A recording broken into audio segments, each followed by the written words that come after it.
In the middle of a pandemic, the U.S. has faced depression-level unemployment. Now, some experts are worried about seeing depression-level homelessness as well.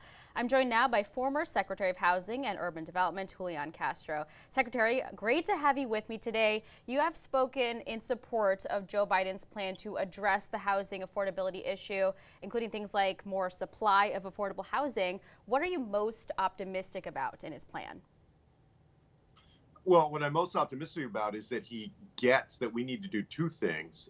We need to increase the supply of housing that is affordable to the middle class, to lower income individuals and families. So he talks about investing $640 billion over the next decade to do that. In addition to that, the demand is tremendous. So we need to make sure that those folks who need housing that's affordable, and there are a lot of people out there that do, can actually get it. So, for instance, in his plan, he includes making the housing choice voucher program universal, so that if you make a certain percentage of the area median income in your community, you would be able to avail yourself and your family of a housing choice voucher that would help you be able to afford housing, as we've seen rents spike across the United States. And really price out a lot of people in this country. Secretary, you've also cited researchers who say that safe, decent housing is one of the more stabilizing factors in somebody's life. What do you think is preventing the current administration from investing more resources towards this housing crisis right now? Well, I mean, there's no commitment in this administration to actually make those investments. You know, from the very first budget in 2017, the Trump budget recommended cutting $6 billion from housing and urban development, including investments that are made to create more housing.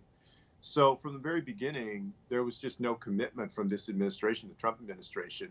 On the other hand, in the Obama administration, we actually were requesting from Congress additional resources that help drive down homelessness. Between 2010 and 2016, we saw a 47% decrease in veteran homelessness. We saw about a 10 or 11% overall decrease in homelessness. Over the last couple of years, homelessness has started to increase again, including veteran homelessness. And even as we see the danger of up to 20 million people facing eviction over the next 8 weeks because they're out of work, because of the circumstances of this pandemic, this administration, along with Mitch McConnell, has not been willing to do something as simple as pass the HEROES Act, which would include $100 billion in direct rental assistance and would extend some of the eviction protections that you spoke about in your question to Secretary Carson. Yeah, speaking of Secretary Carson, I also, asked him how we can get people out of this cycle of not being able to afford housing, and he pointed to education and emphasized that that can, quote unquote, take people out of that cycle. Do you agree on that emphasis on education?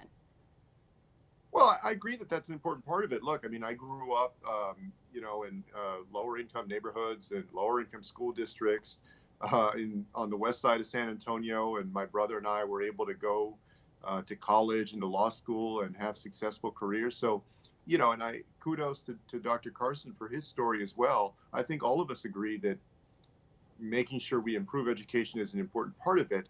However, the research is very clear that the most stabilizing force in a person's life is safe, decent housing. If you have safe, decent housing and you're a kid, you're more likely to be able to pay attention and do well in school, focus on school. If you're a parent, you're more likely to be able to hold down a job and get a better job. People's health is better when they have safe, decent, stable housing. So when I was HUD Secretary, I really saw housing as something that everything else would orbit around.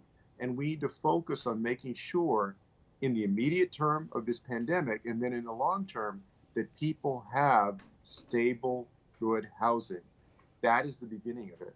Mm-hmm. And, in the long term, better education, better health care, better job opportunities, all of those things we also need to focus on.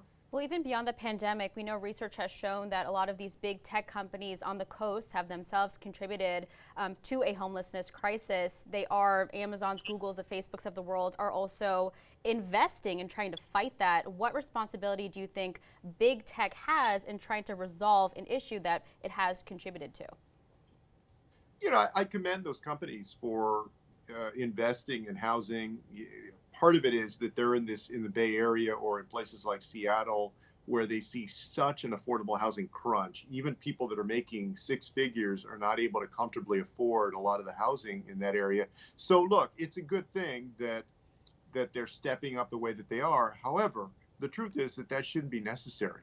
A second truth is that even if you have one of those companies investing $500 million over the next decade or 20 years, that's not going to be enough. The scale of the problem that we have, the lack of affordable housing, particularly in areas like the Bay Area, Seattle, Los Angeles, New York, Boston, and so forth, but increasingly throughout the country, that scale requires significant government, especially federal government investment in more affordable housing. And unfortunately, in this country, for the last 40 years, we've taken our foot off the gas in investing enough in housing that's affordable to the middle class and to people of lower economic means. Secretary, thank you so much for your time and insight today. That's former Secretary of Housing and Urban Development, Julián Castro.